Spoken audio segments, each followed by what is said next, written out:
everybody. It's another Sunday. Let's talk about The Dark Knight of the Scarecrow. This is a movie that is said to have started the Scarecrow slasher subgenre. This is a movie that at the time was very well received by critics, including Stuart Gordon. He's got a quote on here, so is Vincent Price. And everybody's acting like this movie is scary as hell and marvelous. And I have to disagree. This is a 50-50 with people, especially with Rotten Tomatoes. It's got like a 50% the last time I checked. And I'm on the 50%. That's just like, I don't care for this. It just wasn't my cup of tea. This is a made-for-television horror movie, so that kind of says it right there. This wasn't made to be no blood fest like the movie I reviewed a couple weeks ago, or last week maybe. This is just a very blah movie. Just made for TV. It looks kind of cheap. It feels cheap. And I will get into all my negatives real soon, but let's go over the things that I like. Or a quick plot synopsis in case you don't know what the fuck this movie is about. This movie is about a guy with Down syndrome or something like that. I don't know exactly what it is, but let's just say Down syndrome. His name's Bubba. Of course it is. And he likes to hang out with this little girl, about 12 years old. The townspeople seem to not like it, and he is playing with this little girl. The little girl gets hurt. They think she gets killed, so they take justice. They form a lynch mob, and they kill the guy with Down syndrome. And then you don't know if he's come back from the grave to kill them as a scarecrow, or if there's something else in the works. If there's somebody behind the scenes pulling the strings, trying to make them go crazy and, get revenge for Bubba. So that would bring me right to my first positive, is that this is not really a slasher movie where you know who the killer is. Going into it, you think you know what's going on. Like, oh, it's a Scarecrow movie. There's going to be a Scarecrow killing people. But the way they go about these, deaths, you don't ever see a Scarecrow walking around. You don't see anything. So that makes you, as a smart individual, like, maybe there's something else going on. There's not a Scarecrow. It's not Bubba. That would just be dumb. This isn't going to be supernatural. It's actually playing it, within our universe. It's going to be realistic. There's an actual person getting revenge. And I like that it kind of subverts your expectations. You think it's going to be this supernatural slasher movie, but then it kind of makes you go, like, maybe it's not supernatural. I like that it just kind of plays with you throughout. Like, you don't know if it's supernatural or not. I won't spoil anything right now to say if it is or isn't. So yeah, the mystery behind that, like, is it really Bubba back from the grave? Is it the lawyer? Is it the mom? Is it this person? Or is it one of the lynch mob people who feels real sorry and wants to just, right the wrong by killing the other people? You keep coming up with these different theories because you don't see who's actually killing. So I like that aspect of the story. It wasn't what I was expecting at all. I was expecting a Scarecrow on camera the whole time killing people. A couple of familiar faces, by the way. You got two people in here that both played detectives in movies before or after this. You got the detective from Bride of Reanimator, who I thought was the worst part of that movie. And then you got the detective of When a Stranger Calls, who I thought was the worst part of that movie. So that's interesting. And the guy who plays Bubba, the guy with Down syndrome, he is in Dr. Giggles. I haven't seen that, but that was in his IMDb. So I'm assuming he plays Dr. Giggles. I need to see that. That's on my to-watch list. So, yeah, those are the familiar faces that I saw. And another guy in the credits was there's this old guy. He's in one scene. But I looked him up, and he was in the original Hills Have Eyes. I don't know which character he played. But, yeah, so we got some horror alumni in this movie that I didn't even realize until afterwards. So, back to my positives. I like the revenge plot, so that's very quick. I like revenge movies. So, at the core of the plot of this movie is revenge. Somebody is getting revenge. So, and there's just some unexpected things that happen. Things where I was like, oh, I didn't see that turn of events coming. Just little things. Other than that, I don't really have much to say about this movie that I like. It was just very blah, so let's get into it. The acting is not very good. A couple of characters are okay. It's okay at best, but there's characters where they're just terrible. They should be very angry in this moment. They should be very devastated in this moment. There's no tears rolling down their face. They have no range. The transfer is awful on this DVD, so that's a criticism for my copy. I'm not sure if there's a Blu-ray out there, but this is bad. Very bad. Not only is it bad, but it's a square in your TV. It doesn't actually fill the screen, so you get these big old black box like rectangles on both sides of your screen. That's always fun to look at. The writing is just lazy, especially in the first half. I mean, there's some character decisions in the second half that are just really dumb. I'll get into that in my spoiler discussion. But the writing, there's a courtroom scene that is just asinine as hell. It is just ridiculous. Like the things that happen conveniently to like have Bubba get killed at the beginning is just ridiculous. Sound mixing is awful. Like I said, this movie is made for TV. It looks cheap. It sounds cheap. The sound of the outdoors, the crickets, it drowns out any dialogue. The kills in this movie are completely bloodless, except for like one that has a little bit of blood. This movie could pass for PG-13 today. In fact, I think it would. This movie would be PG-13, and hell, maybe if you took a couple of little things out of here, it could be PG for all I know with the MPAA today. Who the hell knows? But this is very bland, nothing to see here at all. There's setups and there's no payoffs whatsoever. Like, there's one with like a wood chipper and they don't even show anything. Everything's like in the imagination. I know some people like that, like, oh, what you don't see is scarier. That's sometimes true, but not in this case. Not at all. So, it's just, there's some major pacing issues in the second act after like the court case. From that moment all the way to the first kill, there's this huge gap, and we're stuck with these characters. We follow the mob throughout most of this movie, if not all of it. And they're characters who we hate, and we want to see them die, and we want a cathartic death for each of them. And it's not that cathartic at all, and it takes a good while to get to each one. So it's a slow revenge movie. So final thoughts, I thought this movie was just a very blah of a slasher with no blood. It's just a very cheap looking, made for TV slasher movie with not much to offer. It's got a decent mystery behind what's really going on, but outside of that, there's not much to be gained from this experience. So when it comes to The Dark Knight of the Scarecrow, I gotta say, this was just wasted time. The Academy Award for best scene in this movie is this dipshit who gets killed in the silo. Is the only thing in this movie that I thought was terrifying. Because dying like that would be terrifying. Let's be honest. Let me get this out of my way so I can see my notes. Let's get into the spoiler discussion, because there is no hottest chick in this movie. Not a single good-looking woman in this movie. Let's go into the spoiler discussion. Alright, so we open up with the mailman, and this mailman, played by the detective in When a Stranger Calls, is basically the main character in this movie, and I like how he's in his mailman outfit the entire runtime. He never gets out of it. So, is it budget? They can't afford a big wardrobe, or even just a small one? Like, really, does he not change clothes ever? That's just his outfit all the fucking time? When he's waking up, when he's going to bed, when he's eating dinner with his family, he's just always in that outfit, and somehow always has time during his shift to go fuck around with other people and talk. In the beginning of this movie, he's got like binoculars and he's spying on the little girl and Bubba, and you think that he's just being overprotective. He sees that sight and he's like, that's wrong. He's older. He's like 35 at least. She's 10. That's wrong.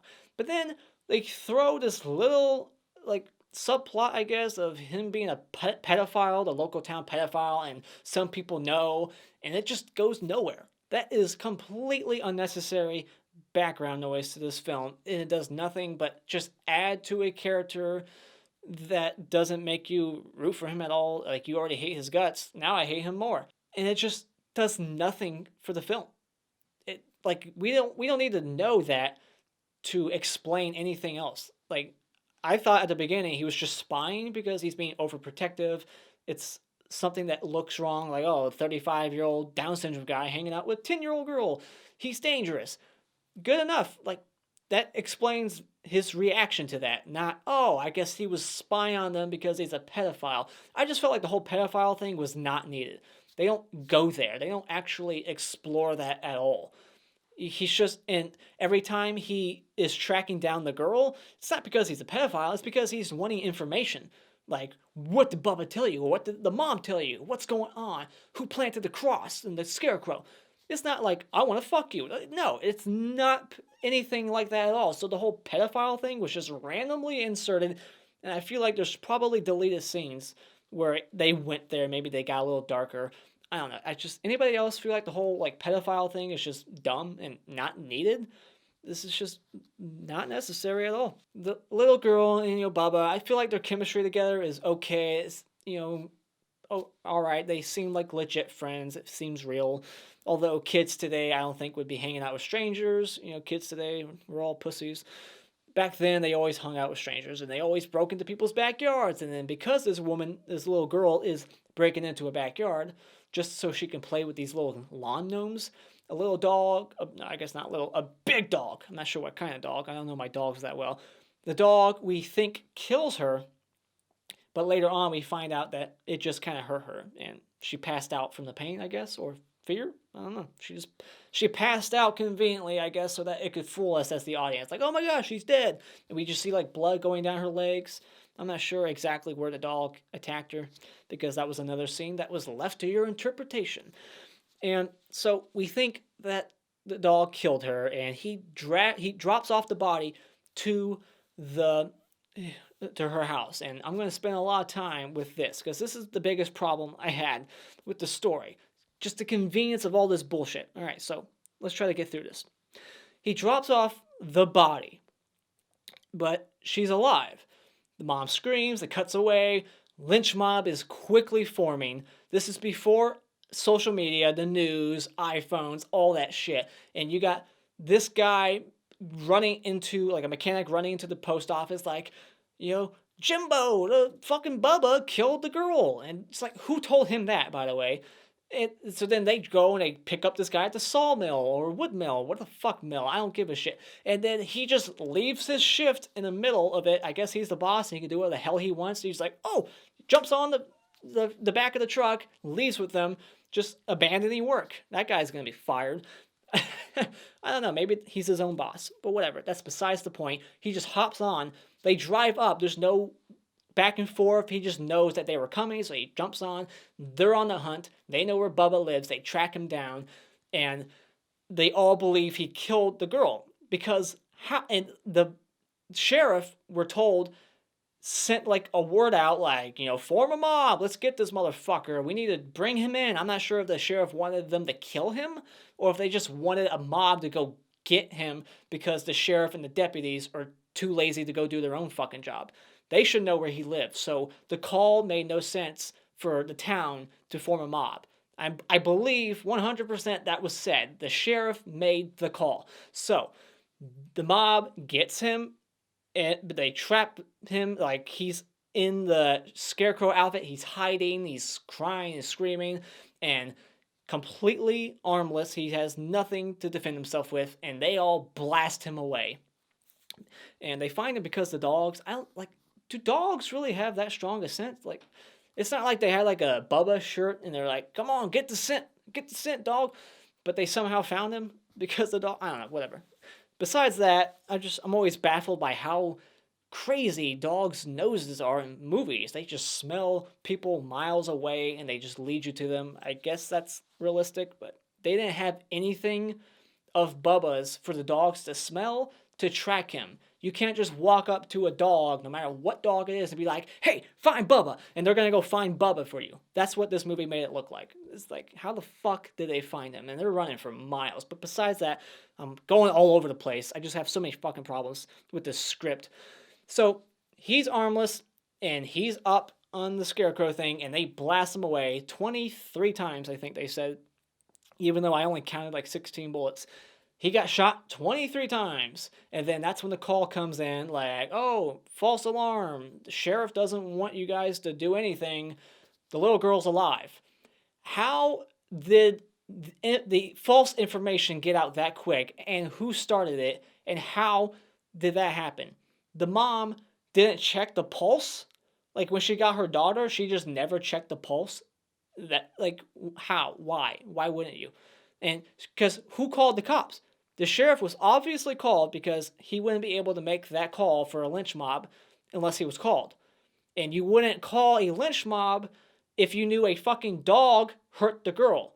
So somebody lied to the cop, and it had to be the mom, because that's who would make the call. Nobody outside the mom of the little girl would know what happened to the little girl, unless there's like a scene we didn't see where Bubba's walking down the middle of downtown with the body to get to the girl's house, but we don't see that. So as far as I'm concerned, the only person who knows that the little girl got hurt by a dog is Bubba and the fucking parents. So what? They called the sheriff and were like, she's dead and Bubba killed her. Like, seeing dog bites, you would know a dog bite when you saw it. So I have to call bullshit on all this. Anybody else? You get where I'm coming from? Like, so many things have to go wrong, and so many little conveniences to set Bubba up as the killer, and it's just bullshit. But yeah, they kill him, and they get the call. They're like, oh shit. So they plant a pitchfork on him, and then it cuts to the court case, and you got the defendant and blah blah blah. It's very just asinine. This whole thing is asinine. They win. They somehow win. Like, oh, we were trying to defend ourselves against a handicapped man with a pitchfork, and we got 3 guns, and you count 23 bullets in his body? Get the fuck out of here. These people would not get away with what they did. This is bullshit. I know there are some cases in real life where the justice system fails, but this is a whole new level. This is horseshit. There is no way that these people would get away with what they did. Maybe, I don't watch Law and Order, but they did not build a good case to make me, as the audience, believe that they could actually win that. There's just no way. The whole situation does not look good for them, but they somehow get away scot-free. It's bullshit. So yeah, they're free. And then the little girl, she's not aware that Bubba's dead yet, so she goes to break into Bubba's house in the middle of the fucking night because she hasn't learned her lesson yet from breaking into that one backyard when she got maimed by the dog. Nobody learns their lesson. I love that. Like, the 3 lynch mob people in this movie, throughout, they just keep jumping to conclusion again and again. When a scarecrow pops up, they're like, you did it, and I know you did it. And then that person does it too. They just always are like, I know what you're doing. I know it's you. They don't learn their fucking lessons because they're all dipshits. I like how the mailman is reading customers' mail in magazines. That is against the law. So not only is he killing people, but he's tampering with the mail. That is a federal offense. So is murder. But then we get the scene where the guy falls into the wood chipper. And this isn't even like a murder. This really is an accident. Because he goes up to the 2nd floor of his barn. He hears something. And this is really one of the only scenes in the movie that kind of has some tension in it. Outside of this scene, I didn't really feel scared or tense ever. This is not a very scary movie. In fact, there's hardly any atmosphere to it. I don't know why they said this is a good movie to watch during Halloween. There's one scene in this movie where you see like a Halloween costume party that lasts like 3 minutes or so. But this movie has hardly any atmosphere. A lot of the movie is during the day. So I guess I should have said all that shit in my negative section. But I just want to say that right now, hardly any good atmosphere that I saw. So again, I guess I'm in the minority because people were praising the atmosphere in this movie, and I don't understand it. But anyways, yeah, the guy falls in the wood chipper. We see no blood. It's just a shot of like a light, and I thought like blood would spray up and hit the light just to give us some blood, but no. And then I like how like the EMTs show up and they have a body bag, and it looks like there's an actual body underneath it just because of the way it's shaped. So I take it he wasn't fully mulched up in that wood chipper? He's not all grounded up into pieces?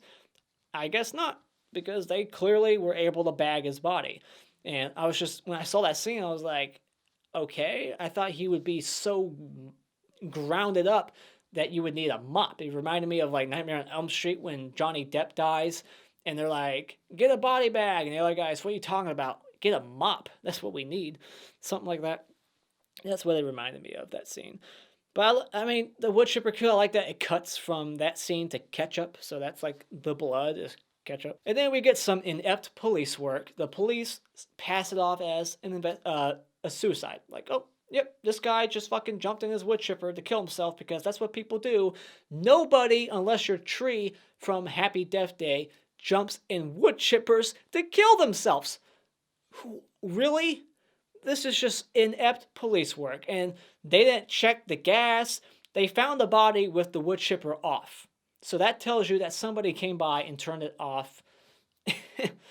So it's just bad police work. And it takes the three people who are criminals in town who aren't police officers or investigators to actually do some legit police work and investigation to solve it and be like, oh shit, there's gas in it and the wood chipper was off when the first person found it. So it wasn't an accident, it was a murder. So it's like these people who aren't investigators are better investigators than the cops, clearly. You got dumb character decisions. This one guy who's like the investigator in Bride of Reanimator, he gets spooked. So what does he do?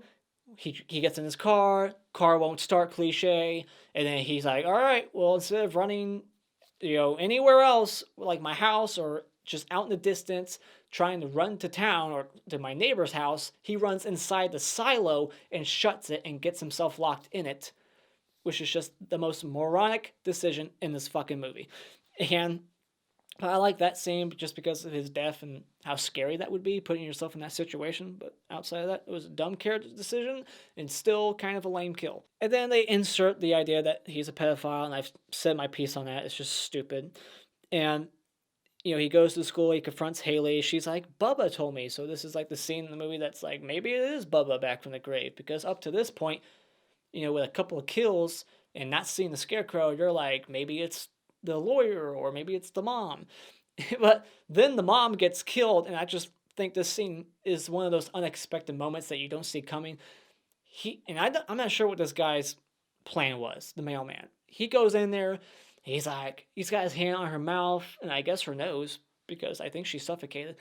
And he's like, I know what you're doing, but let's make a deal. And then she dies, either from fear or suffocation. But if she was suffocated from his hand, her nose was not covered, so I think that's out the window. But let's say it was. She would be, like, panicking a lot more, not just standing still like she was. So she basically died of a heart attack, I believe. It was just funny. It was like, really? Okay, that's odd. I didn't see that coming.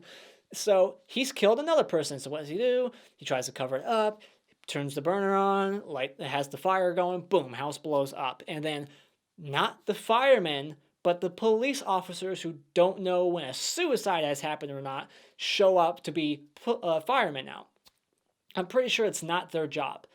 Firemen are the ones that show up and investigate. Am I right? I'm pretty sure that's the firemen are the ones that show up and go, all right, this is where the fire started. This is what caused it. A leak in the gas line, blah, blah, blah. But that's what the police are doing in this movie. And I have to call bullshit. I don't think police officers do that. But that's just a little nitpick. I'll admit that. But I guess there's no firemen in town. I mean, it's a small town, I guess. No firemen. No one's causing fires. So then the last two guys left, the mailman and the mechanic, they go to the grave. They want to find out once and for all, is Bubba back from the grave? They dig him up, and I guess he's in there, but they just couldn't afford the fake corpse to show us? Really?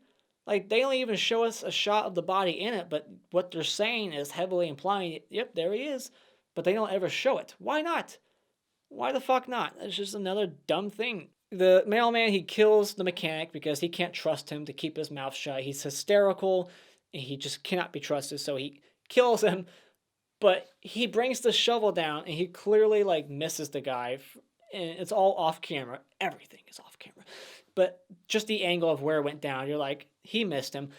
But he brings the shovel back up, and instead of blood being on it, there's a bandana. Or, I'm sure blood wouldn't be on it, but I just would have liked to see something on there. There's a bandana on it, which I thought was kind of funny because he hits him in the head so hard, I guess, that his bandana came off and got stuck to the shovel. Was there glue or sticky shit on that fucking shovel?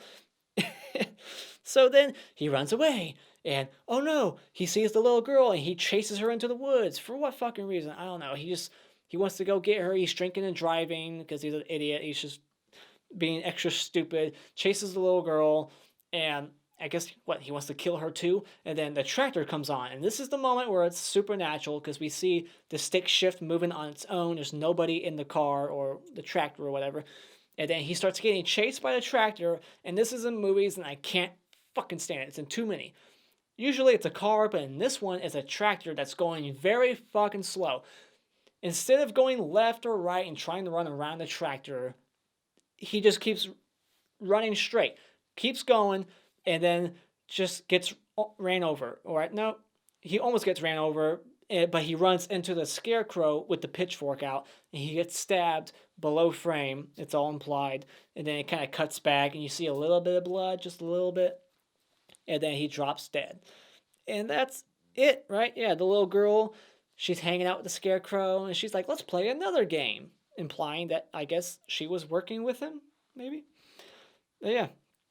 If his revenge wasn't so goddamn slow, his mom would still be alive. If he would have just killed all three of them quickly, then his mom would be alive. So that's his fault. The blood is on your hands, Scarecrow. So I think that's it. Yeah, that's the end of the movie. What are your thoughts about this movie? Put all of your thoughts of it in the comments below. Thank you so much for joining me tonight. If you like what you've seen, you can hit this like button, share all your friends, and become a Patreon for as little as $1 a month to request movie reviews, and become a subscriber today if you haven't done so already, just by clicking on my cartoon face in 5 seconds. And until next time, auf Wiedersehen.